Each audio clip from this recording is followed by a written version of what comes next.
fácil, né? Cantar as músicas do Osés de Paulo com a altura do tom que ele canta, né? Muito bom.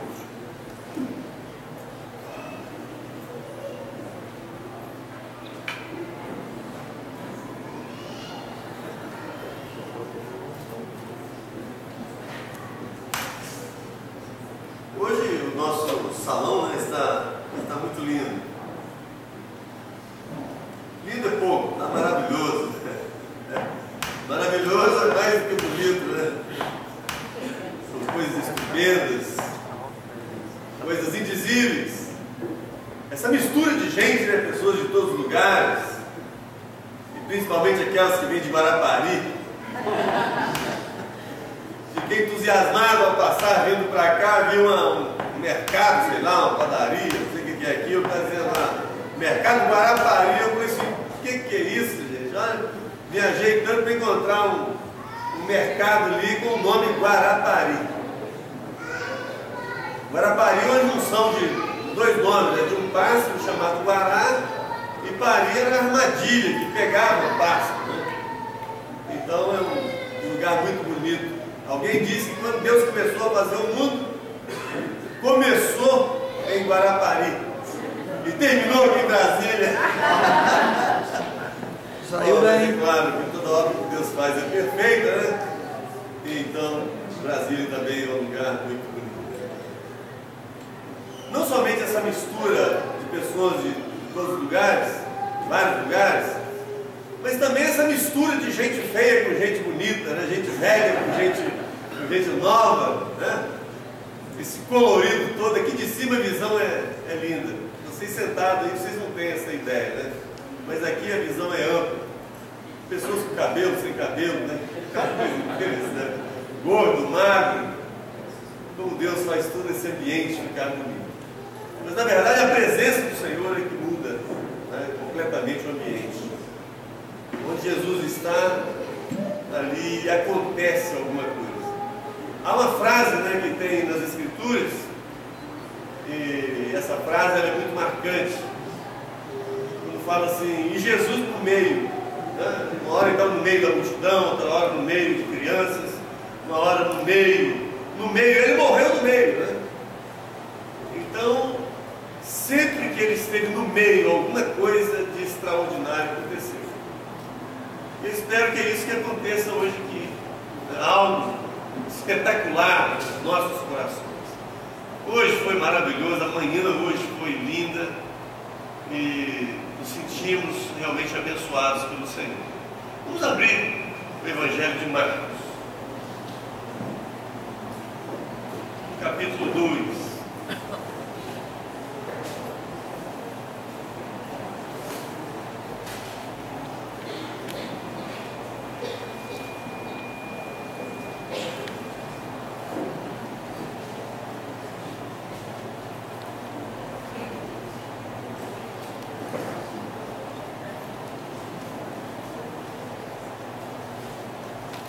Hoje o Senhor colocou no nosso coração o desejo de falar sobre a pessoa do Senhor Jesus. E falar de Jesus para mim não é uma obrigação, porque às vezes as pessoas podem pensar por sermos pregadores da palavra, nós fazemos isso por obrigação. Falar de Jesus para mim é um privilégio. Eu amo falar de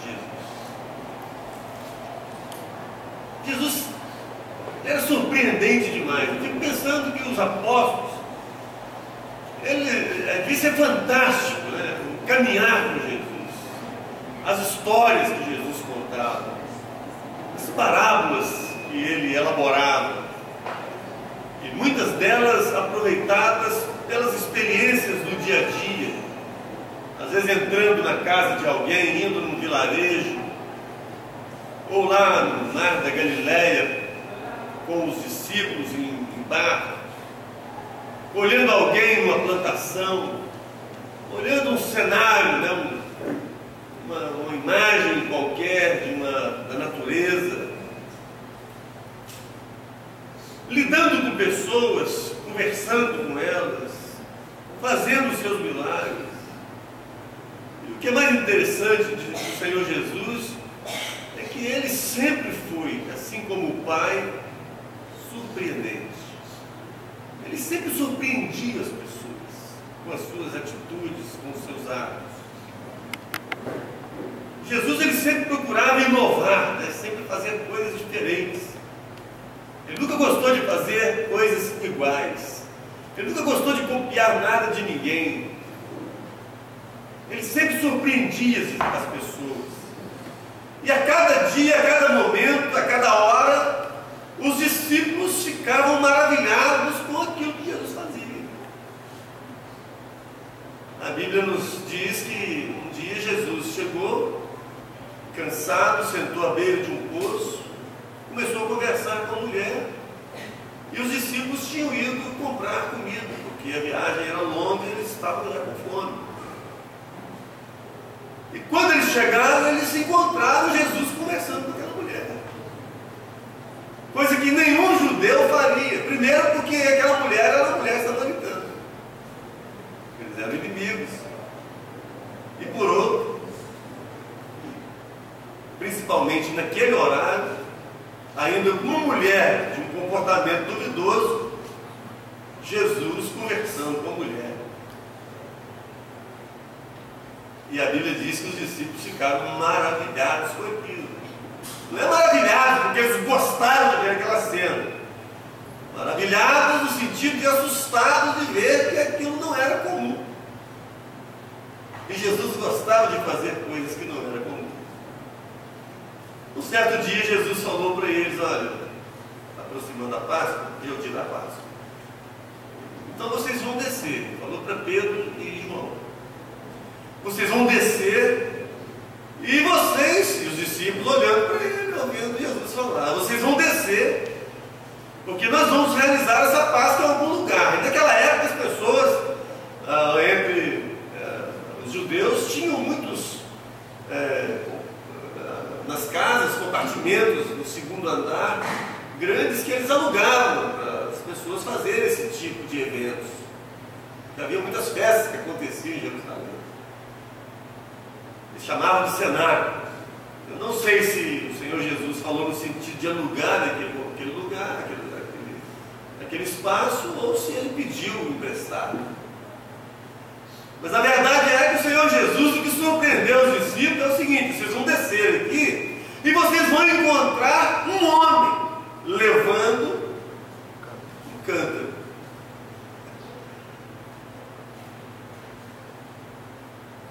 Seria comum se Jesus tivesse falado para eles: vocês vão encontrar uma mulher levando um cântaro, porque o homem não fazia esse serviço.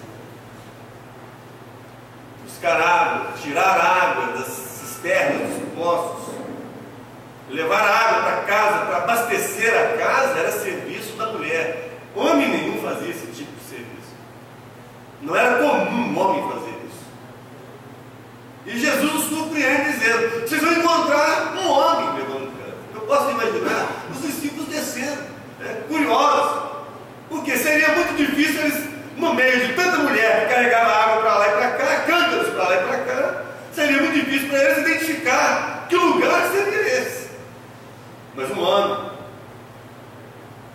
tinha que ser ele. E eles ficaram maravilhados.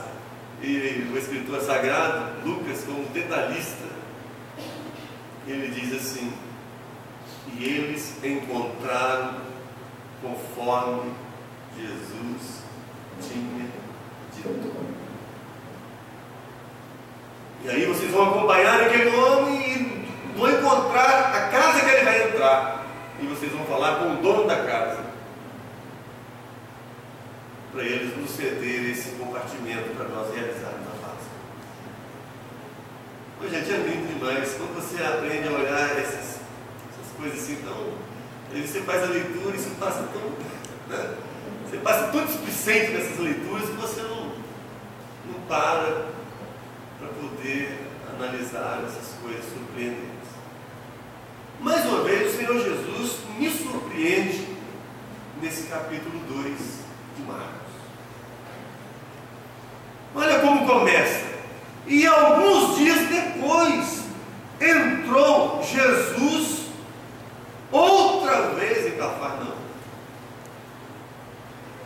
você está vendo aqui o que eu estou vendo, levante as palavras. Levante as letras. Você vai encontrar aqui algo diferente, algo surpreendente. Poucos dias depois, isso significa que Jesus esteve naquele mesmo lugar alguns dias depois, alguns dias antes. E agora ele retorna nesse mesmo lugar. Qual era o nome da cidade? Qual era o nome da cidade? Cafarnaum. Cafarnaum. Se Jesus estivesse entrando em outra cidade, em outra aldeia, se estivesse falando aqui que Jesus está voltando, está indo outra vez, depois de alguns dias, lá no lugar onde morava Lázaro, Maria e Betânia, que nome é esse? Que cidade é essa? Que vilarejo é esse? Betânia. Para mim não seria surpresa nenhuma. Jesus está voltando no lugar que ele amava, né? Porque ali existiam pessoas que amavam o ministério de Jesus. Haviam pessoas ali que contribuíam com o ministério de Jesus. Haviam pessoas ali que adoravam o Senhor. Haviam pessoas ali que eram amigas do Senhor Jesus. Para mim não seria novidade nenhuma ele retornar ali. E Jesus gostava mesmo de ir.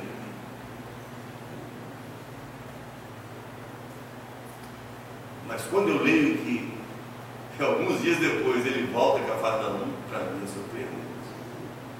Por quê? Porque o povo de Cafarnaum nunca deram valor ao ministério de Jesus. Foi um dos lugares que Jesus fez mais sinais, mais prodígios, mais maravilhas. Ali o Senhor Jesus curou pessoas, o Senhor Jesus fez ali milagres extraordinários, porque somente Ele sabe fazer isso. Mas aquele povo, eles nunca valorizaram a pessoa do Senhor Jesus. No capítulo 6, nós encontramos ali o Senhor Jesus deixando Cafarnaum e indo lá para Nazaré. E eu não ouço ninguém gritar assim: Jesus, não vai não, fica mais um pouco. Aqui se tem uma coisa que eu amo quando acontece, é quando você é solicitado no lugar onde você está, na casa que você está, e quando você começa a despedida para ir embora, e alguém da casa fala assim: não vai não, fica mais um pouco. Mas quando é que você vai voltar? Vamos deixar agendado, quando é que você vai voltar? Como a gente se sente valorizado, como a gente se sente amado, como a gente se sente importante. Mas tem outros lugares que, se é por falta de adeus,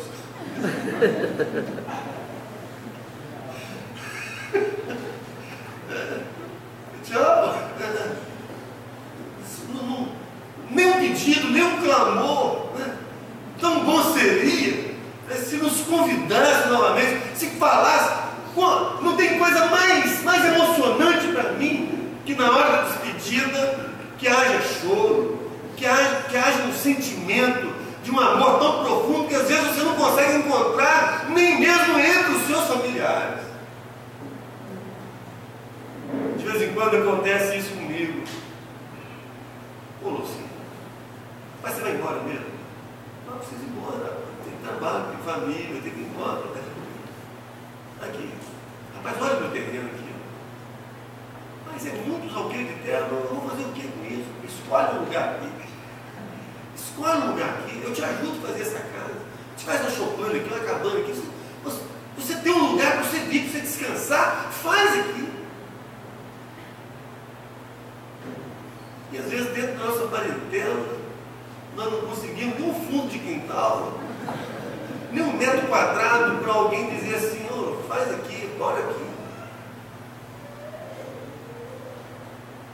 Jesus está saindo e ninguém fala nada, ninguém chama por ele, ninguém percebe a importância dele, ninguém sabe que ele é o Filho de Deus, ou ignoram que ele é o Filho de Deus, o Criador de tudo, porque nada do que foi feito sem ele se fez.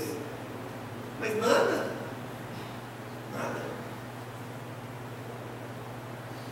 Eu queria que vocês tivessem uma ideia melhor de Cafarnaum. Mateus capítulo 11. Abre aí.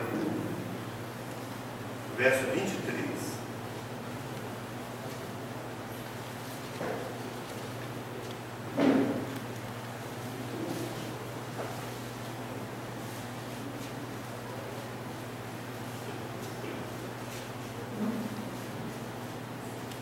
Talvez você nunca percebeu que o Senhor Jesus tenha falado sobre essa cidade. E tu, Cafarnaum, que te ergues até os céus, serás abatida até os infernos. Porque se em Sodoma tivessem sido feitos os prodígios que em ti se operaram, teria ela permanecido até hoje.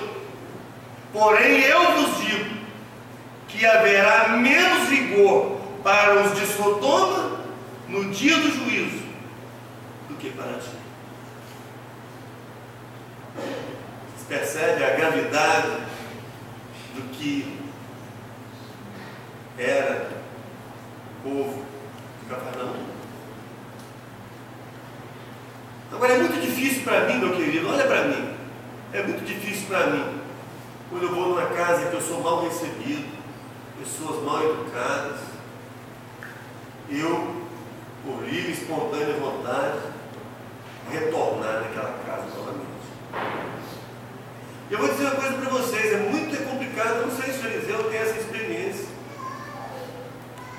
mas nesse bom número de anos no meu ministério, eu tive que aprender uma grande lição na minha vida para poder lidar com pessoas que me hospedam. Porque as pessoas que nos hospedam, elas esquecem que a gente escuta tudo, né? Que o obreiro, o missionário, o pastor, o pregador, ele está dentro da sua casa e ele não dorme cedo, ele dorme muito tarde. Enquanto vocês estão dormindo, nós estamos lendo, estamos estudando. E aí a gente começa a escutar algumas conversas lá no bastidores. E a gente passa a conhecer aquela casa com uma profundidade imensa. Eu falei para você, eu não gosto de visita na minha casa. Foi eu não, hein? E o filho? Eu já falei, até quando que eu tenho que ficar saindo do meu quarto para poder dar um quarto para esses visitantes? E eu no outro dia, eu tenho que levantar com aquele sorriso, como não escutei nada, não ouvi nada, nada aconteceu comigo, tomar um café, cumprimentar todo mundo, abraçar aquele menino que não quer, que não me quer no quarto dele, né? Aquela moça que tem um ciúme do quarto, tudo rosa, boneca para todo lado, e eu ali olhando para aquilo tudo, e eles torcendo para mim ir embora. Gente, eu sinto na pele o que o Senhor Jesus sofreu. Aí eu fico pensando assim, gente, eu não posso levar a sério, eu não posso guardar mágoa, eu tenho que fazer com que quando eu for embora esse pessoal chore, né? Por sentir que ficou um homem de Deus, um anjo, porque a Bíblia diz que muitos hospedaram anjos e não sabiam. Eu quero que eles entendam que óculos também, que anjo também usa óculos, né? Que anjo também tem pouco cabelo, né? Que anjo também tem braço, tem perna. Abençoar essa família. Mas o Senhor Jesus nunca teve esse reconhecimento. Ele fala, não, mas então o que me surpreende? O que me surpreende é que Jesus está voltando ali de novo, no mesmo lugar, com aquele mesmo povo incrédulo. O Senhor Jesus está vendo ali aquelas mesmas pessoas. Como pode? Eu aprendo aqui a doutrina da insistência. O Senhor Jesus é fantástico. Talvez você esteja aí recriminando o povo de Cafarnaum porque eles fizeram isso com Jesus. Mas quem sabe você está fazendo a mesma coisa. Quantas vezes você já ouviu falar dele? Quantas mensagens você já ouviu? Quantas vezes Jesus segredou o seu coração dizendo: eu te amo? Quantas vezes você já ouviu falar da morte do Senhor Jesus, do sacrifício dele? Ele não precisava ter feito isso, mas ele fez para poder poupar você, salvar você.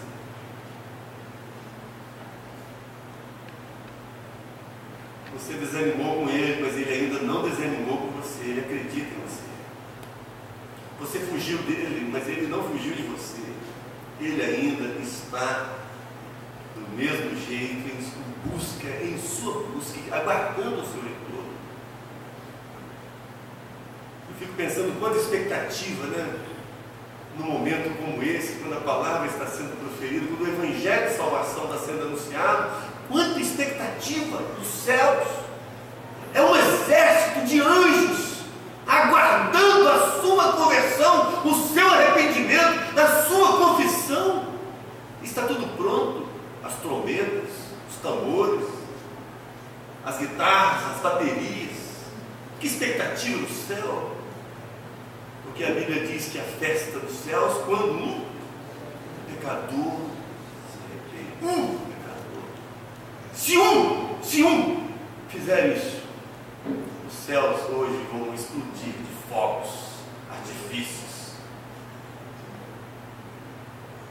uma grande festa, aguardando apenas o seu passo, sua decisão. Que momento glorioso para o Senhor, né? O Senhor, soberano em tudo que faz, perfeito em tudo que faz. Por que o Senhor Jesus está voltando aqui? Porque Ele sabe de antemão o que vai ser o resultado final. Ele sabe. Ele sabe, Ele já está vendo lá no final qual vai ser a consequência do seu comportamento, da sua rejeição, da sua indiferença. Ele sabe, porque já está determinado. Ah, Cafarnaum, por que tanto orgulho?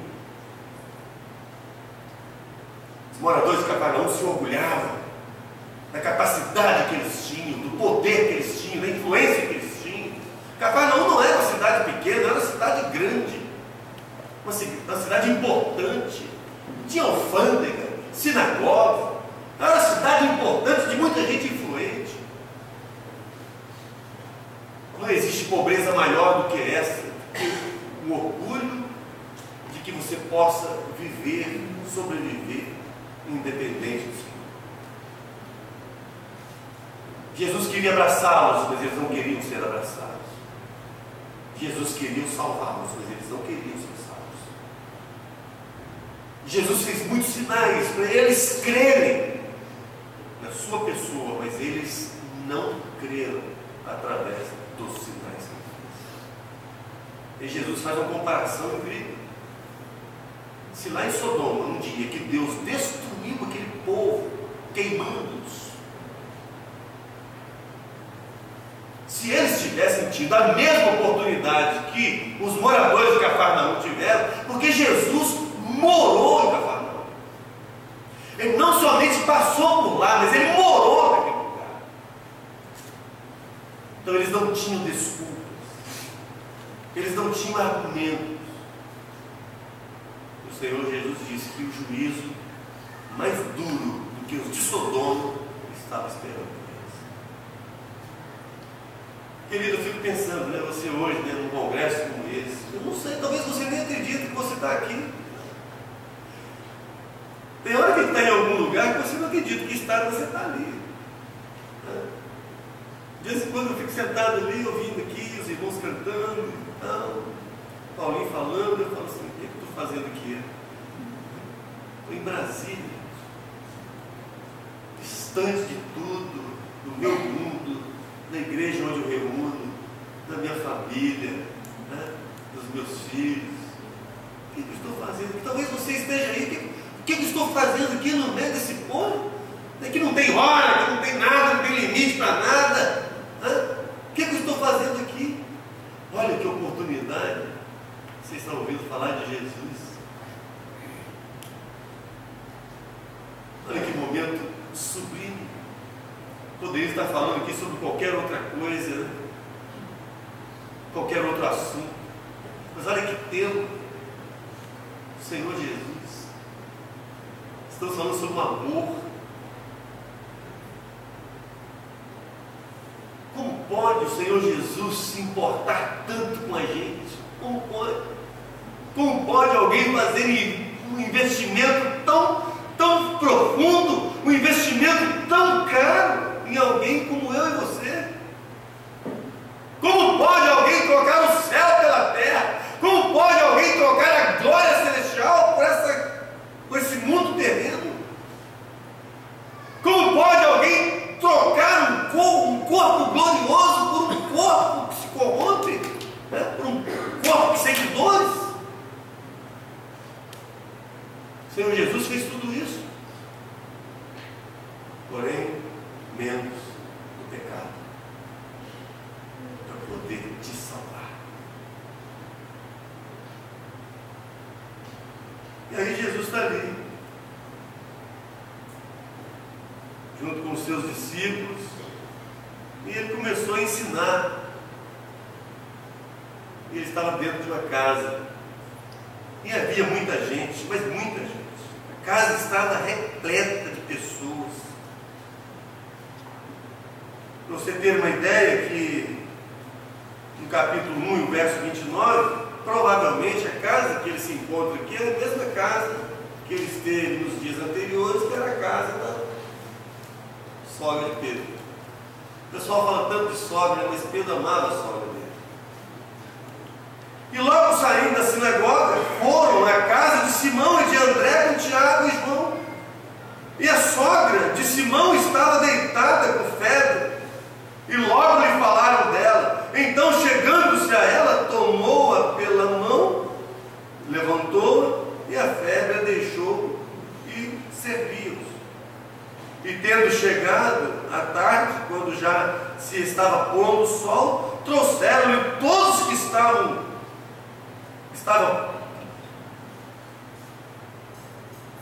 e trouxeram todos que se achavam enfermos e os endemoniados, e toda a cidade se ajuntou à porta, e curou muitos que se achavam enfermos de diversas enfermidades, e expulsou demônios, muitos demônios, porém não deixava falar os demônios, porque o conheciam. E levantando-se de manhã muito cedo, fazendo ainda escuro, saiu e foi para um lugar deserto, e ali ele orava. E seguiram os irmãos que com ele estavam, e achando-o, lhe disseram: todos te buscam. E ele lhes disse: vamos às aldeias vizinhas, para que eu ali também pregue, porque para isso eu vim. Jesus era incansável, né? Não parava. É por essa razão que seu ministério de apenas 3 anos, a Bíblia diz que ele fez tantas coisas, mas tantas coisas, que se fosse escrito tudo quanto ele fez, o mundo não conteria os livros que fossem escritos sobre ele.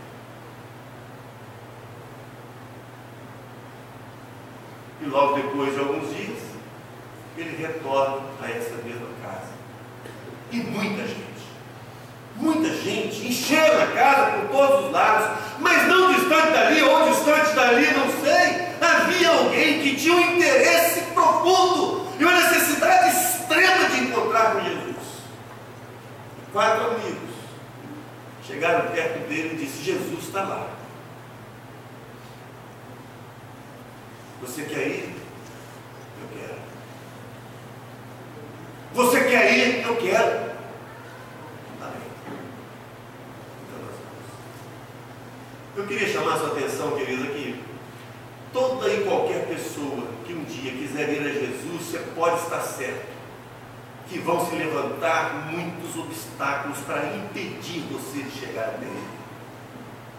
Pode observar a maioria das pessoas, ou todas elas, que foram, que quiseram ver Jesus ou encontrar com Jesus, eles tiveram grandes obstáculos. E eu vou dizer para você, eu tive muitos obstáculos, mas muitos. E sendo eu nascido e criado no Evangelho, eu só fui me converter com 23 anos de idade. O Senhor teve que esperar muito. Com 23 anos, nasci e fui criado, ouvindo tudo isso que você está ouvindo hoje, e somente com 23 anos, porque muita vontade eu tinha, muito desejo eu tinha, mas os obstáculos sempre me impediam de chegar até Ele. É preciso determinação, tem que ter coragem, tem que ser muito homem, tem que ser muito mulher, tem que ser muito gente, para poder você ir até Jesus. E esses 4, eles são determinados também. Você quer ir? Então nós vamos. E a primeira coisa que eles têm como obstáculo é a multidão. A Bíblia diz aqui que a multidão impedia deles chegarem com aquele paralítico que levaram com cama e tudo até dentro daquela casa. A multidão era empecilho. Eu quero dizer para você, a multidão sempre foi empecilho para muita coisa. Ela foi empecilho para Zaqueu, ela foi empecilho para Nicodemos. A multidão foi empecilho para muita gente. E a multidão tem sido até hoje empecilho, talvez, para você. Você se incomoda o que eles vão dizer. Você incomoda o que eles vão pensar. Você se incomoda como vai ser da agora para frente. Porque você acha que você tem que dar satisfação a essas pessoas que cercam você.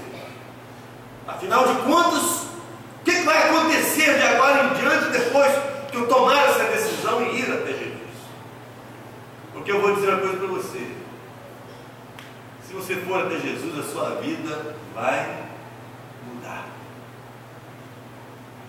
Nunca vi ninguém que tivesse ido até Jesus que a sua vida não mudasse. A transformação acontece. Quando Jesus entra no coração, Ele faz uma obra que ninguém pode fazer. A sua vida muda, sua mente muda, as suas atitudes mudam, o seu comportamento muda, a sua visão é ampliada, tudo muda. A paz interior que Ele te dá é indescritível.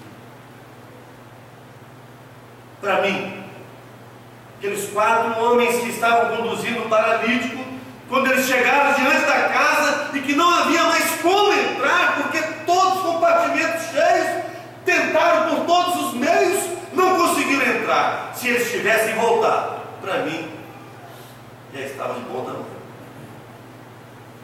Porque eles tinham como justificar. Oh, meu amigo, tentamos de tudo. Você viu, e você mesmo viu, não tem mais o que fazer. Então nós vamos voltar. Mas eles não fazem isso. Eles querem mais. Eles almejam mais. Eles conseguem ter uma visão, aquela visão que consegue enxergar acima e além dos obstáculos. Eles estão vendo Jesus por trás da dificuldade. Então, como nós vamos fazer? Vamos subir a cama por cima. Não sei que altura que era, uns falam que era baixinho, outros falam que era fácil tirar o telhado. Eu não quero saber, eu estou imaginando a sua casa e a minha casa. Que se tivesse que subir com um paralítico na sua casa, e não ia ser fácil. Mas eles subiram por cima da casa. Agora eu quero chamar a atenção aqui para as coisas que são nossas e as coisas que são do Senhor.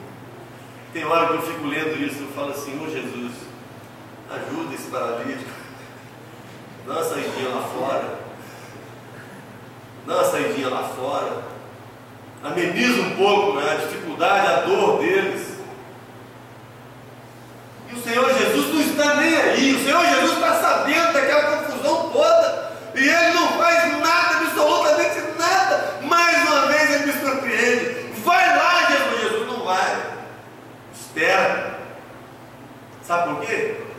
Porque o passo que te conduz até Jesus para a salvação é literalmente sim. Recurso humano. Você quer agregar ele? Não é pelo seu dinheiro, não é pela sua força, não é pela sua capacidade, mas é pela sua fé. Jesus aguarda o passo de fé. É isso que Jesus traz. A expectativa dele era grande, ele está esperando ali. Ele continua o seu discurso, ele continua a sua mensagem, e de repente as telhas são movidas de cima daquela casa, e ele continua o seu discurso, e daqui a pouco então aquela cama desce, buf. Jesus olha, porque o homem fala assim: agora é minha vez. E vendo Jesus no olho daquele paralítico, e também daqueles que o trouxeram, Jesus diz: perdoado estão os teus pecados. Gente, eu fico pensando assim: olha, não tem nada nessa vida que cansa mais. Aqui para mim, trabalho não me cansa. Cansa sim, mas você deita, dorme um pouquinho, você está inteiro novamente, né? Esforço físico.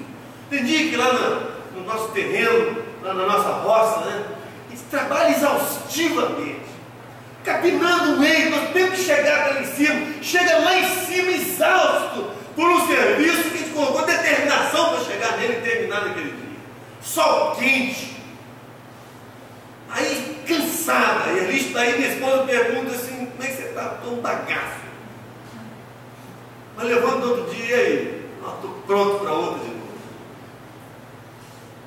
Mas, meu amigo, o cansaço do pecado, esse não tem nada que se compare a ele. Porque o pecado te traz acusações, te traz conflitos de consciência. O pecado te traz tribulações. É por isso que o Senhor Jesus diz: vinde a mim todos que estáis cansados e oprimidos. Quando a gente encontra uma pessoa deprimida, vivendo aí a depressão, vivendo a autocomiseração, como isso é terrível, que cansaço. Você pergunta a pessoa onde dói, ele não sabe onde dói. Sabe, Esther? Quem está vivendo a depressão, que está oprimido, sabe aonde que é a dor? Não sabe. Dói em algum lugar, mas ela não sabe dizer onde é. E esse tipo de cansaço, esse tipo de enfermidade, é só Jesus que sabe lidar com isso. Procura um psicólogo, procura um psiquiatra, procura isso, procura um médico. Eles entendem, até certo ponto, do comportamento humano, não é de alma. Tem sido muito interessante, né, algumas pessoas que eu conheço, que trazem receitas, né, dos psicólogos para poder tratar disso. Mas embaixo eles colocam a observação da receita: procure uma igreja. Você sabia que os médicos agora estão fazendo assim? Procure um pastor, para poder ter auxílio espiritual a lidar nessas áreas. Imagina bem o cansaço de você que não tem esperança, que conhece a verdade e que sabe que a qualquer momento Jesus virá, num abrir e piscar de olhos, a igreja é levada, e você aqui neste mundo, e saber que a igreja se foi. Dá para você entender o que vai ser isso? Você que ouviu tantas vezes, quantas oportunidades, quantas vezes você ouviu o pregador dizer: faça isso hoje, não deixe para amanhã. E se esse dia for hoje, como é que uma pessoa consegue deitar, descansar, dormir em paz, se ainda não acertou a sua vida com Deus, com Jesus? Como? Como descansar? Como ter paz de espírito? E Quantas vezes você tem agido dessa maneira e continua vivendo dessa maneira? Perdoados estão os teus pecados, que alívio! Tratar da cura física daquele homem era a coisa mais simples para o Senhor Jesus, mas o que era mais difícil agora já foi feito. Os pecados dele foram perdoados. A fé daquele paralítico não era somente o suficiente para a sua cura física, mas estava além. Jesus viu nos olhos dele o desejo de muito mais, não apenas da cura, mas da pessoa do Senhor Jesus na sua vida. Pode levantar, pega a tua cama. Agora é impressionante que os obstáculos eles existem antes de você ir a Jesus, mas depois que você vai a Jesus, o que os obstáculos fazem? Por onde vão sair? Pela porta. Pelo mesmo buraco que ele entrou? Joga a corda aí, puxa o homem. Todo mundo abriu o caminho. Aquele homem agora pegando a sua cama, colocando nos seus ombros e indo para casa. Tem hora que me dá vontade de falar assim: vocês podiam ter escrito mais sobre ele, né? O que aconteceu quando ele chegou em casa, Eliseu? O que aconteceu com ele quando ele chegou, que ele foi encontrar com seus amigos? Como foi a vida desse homem de agora para frente? Agora ele tem coisas para contar, ele vai dizer assim: eu encontrei com o homem, eu fui levado até um homem que mudou a minha vida, ele curou o meu corpo, ele curou as minhas deficiências, mas também curou a minha alma. Ele perdoou os meus pecados. Eu posso pensar o semblante. Tem hora que eu fico olhando assim, graças a Deus que essa pessoa se converteu, porque ele bichinho é feio, né? Mas depois que ele se converte, parece que ele fica melhorzinho, né? Eliseu, não vou falar quem é, não. Mas é muito interessante para Eliseu, olha essa pessoa, estragadinho. Mas o que Jesus fez na vida desse menino, né? O que fez na vida dessa pessoa? Fez na vida dessa mulher, na vida desse homem. Jesus faz uma transformação na gente. O nosso sorriso, a nossa tranquilidade, ela muda a nossa aparência. Querido, eu não sei, né, como é que você está vivendo, mas existem muitas pessoas semelhantes a esse paralítico, esse deficiente. Ele era deficiente físico. Mas o pior de todas as deficiências é a deficiência espiritual. Eu fico pensando na capacidade que você tem, a inteligência que você tem, na mão do Senhor, no reino de Deus. O que você seria? Já pensou a habilidade que você tem na sua profissão? Você com a sua habilidade, com o seu talento nas mãos de Jesus, dentro deste reino, num mundo cheio de pecado, contaminado por tantas coisas erradas, você, nas mãos do Senhor, quem você seria? O que você seria? Que potência, que maravilha seria na igreja que você militasse. E aí você fica aí perdendo o seu tempo, jogando a sua saúde fora, jogando toda a sua capacidade fora, e você pode partir dessa vida levando todo esse legado com você para a sepultura.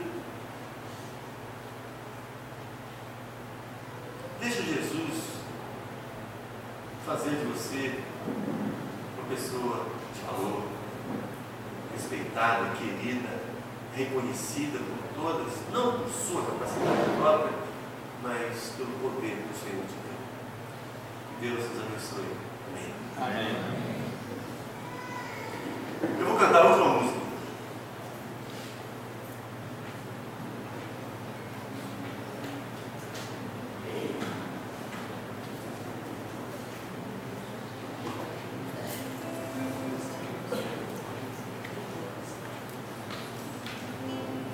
Está melhorando.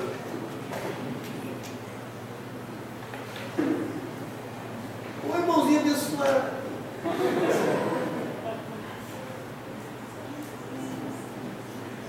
Se o Senhor traçou um plano em meu viver,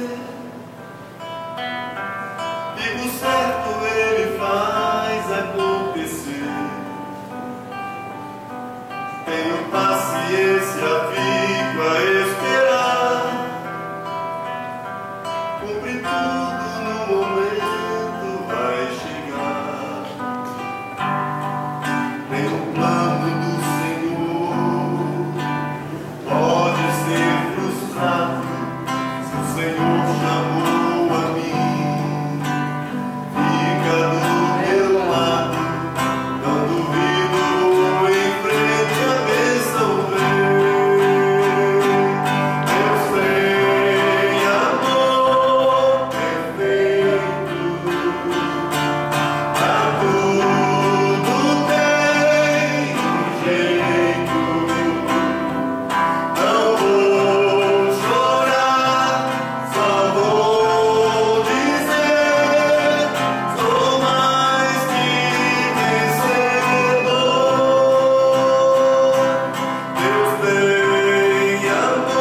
experiência com Jesus,